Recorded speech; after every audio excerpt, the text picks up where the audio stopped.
Dark psychology की ये 6 techniques वो इंसान सब आपके साथ यूज़ कर रहा है जिसकी वजह से आप परेशान हैं और ये वीडियो देख रहे हैं।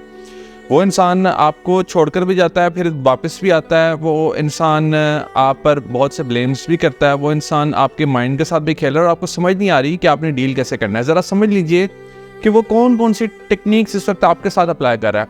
नंबर 1 तो ये कि वो लव बॉम्बिंग कर रहा है। लव बॉम्बिंग वो इंसान करता है जिसने आपका एतमाद जीतना होता है और वो ये देखता है कि क्या आप नाइव हैं। नाइव मतलब कि क्या आप बिल्कुल ही सीधे हैं। तो जब वो ये देखता है कि आप बिल्कुल सीधे साधे हैं और आप उस पर ट्रस्ट कर सकते हैं, तो उसको ये महसूस होता है कि हाँ, आप वाकई में उसके फिर विक्टिम बन सकते हैं। तो वो स्टार्ट में आपका एतमाद जीतने के लिए एक्सेसिव कम्प्लीमेंट्स आपको देगा। वो ये कहेगा कि तुम एक बहुत ज़बरदस्त इंसान हो, आई एम सो ग्लैड कि मुझे तुम मिल गए हो। वो एक्सेसिव गिफ्ट्स आपको देगा, वो एक्सेसिव अटेंशन आपको देगा। यानी वो हर वो चीज़ करेगा कि जिससे कि आपको ये फील होगा कि शायद ये इंसान बहुत ही अच्छा है। और आपको तब रिग्रेट भी होगा कि मैं इससे पहले क्यों नहीं मिला। क्यों? क्योंकि इस इंसान ने मुझे इतना अच्छा फील करवा दिया है, इतना अच्छा फील करवा दिया कि मैं तो चाहता हूँ कि ये इंसान सारी ज़िंदगी मेरे साथ रहे। तो वो लव बॉम्बिंग करके आपको ये महसूस करवाएगा क्योंकि उसने आपका एतमाद जीतना है। नंबर 2, वो पुश एंड पुल टेक्निक इस्तेमाल करेगा। पुश एंड पुल टेक्निक और इंटरमिटेंट रीइंफोर्समेंट, ये दोनों वो चीज़ें यूज़ कर रहा होगा और बड़े क्लेवर तरीके से वो यूज़ करेगा। पुश एंड पुल में वो क्या करेगा कि वो आपके करीब भी आएगा और आपके दूर भी जाएगा, करीब भी आएगा और आपके दूर भी जाएगा। जैसे कि नाम से जाहिर हो रहा है कि वो थोड़ा थोड़ा बीच में ऐसा आपको लगेगा कि मिस्ट्री आ रही है, अचानक से पैटर्न डिस्टर्ब हो रहा है। आपको यूँ महसूस होगा कि वो इंसान बगैर किसी वजह के गायब हो गया और ये थोड़े थोड़े इंटरवल्स के लिए वो करेगा। तो आगे मैं चल के बताता हूँ कि और क्या क्या इससे मिलती जुलती वो टेक्निक्स अप्लाई करेगा। बट यहाँ पर आपको ये अंडरस्टैंड करना है कि पुश एंड पुल में वो अट्रैक्शन बिल्डअप करने के लिए, यानी वो आपके लिए बहुत ज़्यादा अवेलेबल भी नहीं होगा और वो हर तरह से आपको ये फील करवा देगा कि मैं तुम्हारे लिए अवेलेबल भी हूँ। यानी अपनी इम्पोर्टेंस बढ़ाने के लिए वो गायब होगा, फिर आएगा, फिर गायब होगा, फिर आएगा, थोड़ा सा दूर करेगा, करीब करेगा, दूर करेगा, करीब करेगा। सो वो इस तरह से मिक्स सिग्नल्स प्ले कर रहा होगा। 3rd नंबर पे वो इंटरमिटेंट रीइंफोर्समेंट कर रहा होगा। यानी फॉर एग्जांपल आप का उससे कोई आर्गुमेंट हुआ, आपने उसको कॉल की, उसने अटेंड नहीं की, फिर आपने कॉल की, उसने अटेंड कर ली। अब यहाँ पे पैटर्न क्या बना कि आपको ये महसूस होगा कि अगर आपका उसके साथ कोई आर्गुमेंट होगा तो वो एक कॉल को डिक्लाइन करने के बाद या एक कॉल को मिस करने के बाद दूसरी कॉल आपकी अटेंड कर लेगा। ये तो उसने पहले आर्गुमेंट में कर लिया। अब नेक्स्ट आर्गुमेंट में वो क्या करेगा कि वो एक कॉल आपकी तरफ से जब उसको जाती है वो नहीं उठाएगा, दूसरी कॉल जाती है वो नहीं उठाएगा, तीसरी कॉल जाती है नहीं उठाएगा, वो चौथी कॉल पर उठा लेगा। अब पैटर्न क्या बन गया कि आपको महसूस हुआ कि कभी ये 2 कॉल्स पर भी उठा सकता है मेरी कॉल और कभी 4 कॉल्स पर भी उठा सकता है। तो आप कन्फ्यूज़ हो गए और आप और ज़्यादा एंक्शस हो गए, क्योंकि मैंने जैसे आपको पहले कहा कि आप उसके तभी विक्टिम बनेंगे जब आप नाइव होंगे, जब आप एंक्शस होंगे, जब आप उसकी सारी मैनिपुलेशंस के अंदर आएंगे।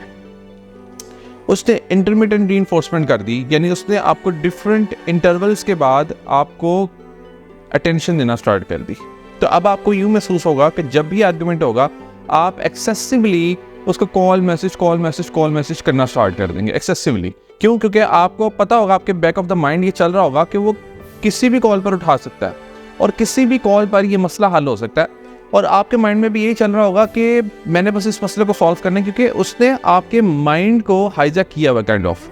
तो आप इसी से तंग आ चुके हैं और वो इंटरमिटेंट रीइंफोर्समेंट कर रहा है। सो वो इसी तरह इंटरमिटेंट रीइंफोर्समेंट जो है ना, वो किसी भी कम्प्लीमेंट के हवाले से भी कर सकता है। यानी वो जब आपकी तारीफ़ करे और फिर नेक्स्ट टाइम भी आप उसी तरह की ड्रेसिंग करें और वो फिर तारीफ़ ना करे, तो आप कंफ्यूज हो जाएंगे कि इसको आखिर पसंद क्या आ रहा है, या मेरी ये वाली ड्रेसिंग पसंद आ रही है, दूसरी वाली ड्रेसिंग पसंद आ रही है। तो वो इंटरमिटेंट रीइंफोर्समेंट कर रहा है, यानी आपको डिफरेंट इंटरवल्स के बाद एक टाइम फ्रेम के बाद आपको अटेंशन दे रहा है और फिर अटेंशन ले लेता है, फिर देता है, फिर ले लेता है। तो ये वो इंटरमिटेंट रीइंफोर्समेंट की टेक्निक अप्लाई कर रहा है। तो आपने इस चीज़ को अंडरस्टैंड कर लेना कि ये उसका पैटर्न है और आपने उसके इस पैटर्न के अंदर नहीं आना। आगे बढ़ने से पहले अगर अभी तक आपने हमारा YouTube चैनल सब्सक्राइब नहीं किया तो अभी सब्सक्राइब कर लें, ये हमारी मदद करेगा इस मैसेज को लोगों तक पहुंचाने के लिए। 4थे नंबर पे वो ग्रे रॉकिंग करेगा आपके साथ। ग्रे रॉकिंग से मुराद है कि वो बहुत ही to the point, very to the point चलेगा।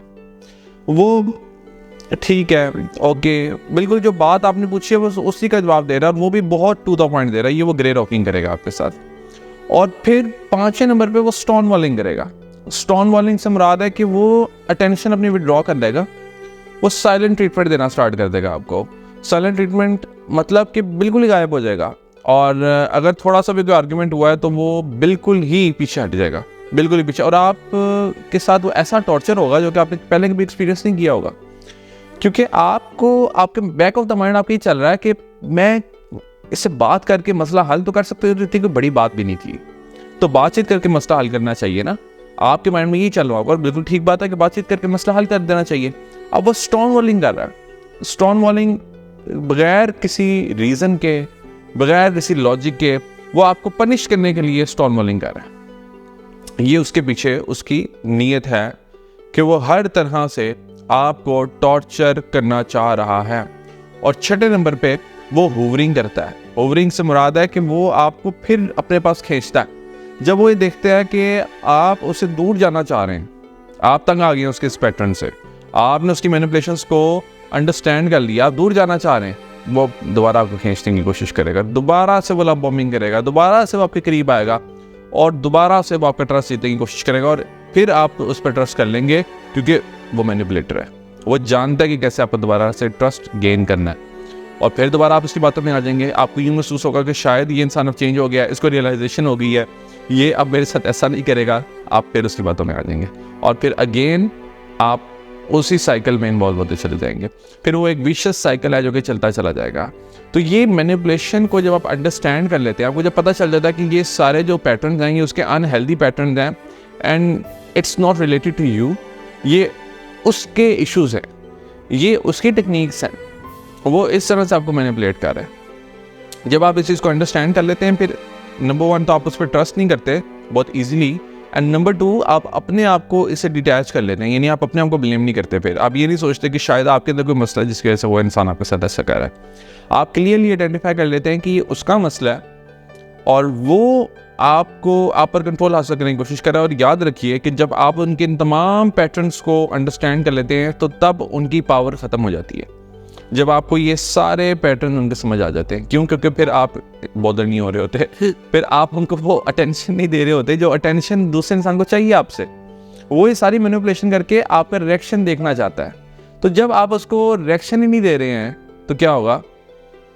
वो ये सोचेगा कि मेरी अब इस मैनिपुलेशन का क्या फ़ायदा, तो मुझे तो अब मैनिपुलेशन करने का कोई फ़ायदा नहीं है, मेरी तो मैनिपुलेशन चल नहीं रही क्योंकि इसको तो सारा कुछ पता चल गया। तो वहाँ पे फिर वो पावर अपनी लूज़ कर देगा, और वहाँ पे फिर आप अपनी ज़िंदगी एंजॉय करना स्टार्ट करेंगे। अगर इसी तरह का आपका भी कोई इशू है जो कि आप पर्सनली डिस्कस करना चाहते हैं, तो आप दिए गए व्हाट्सएप नंबर पर रब्ता करके अपने कोचिंग सेशंस बुक करवा सकते हैं। All the best.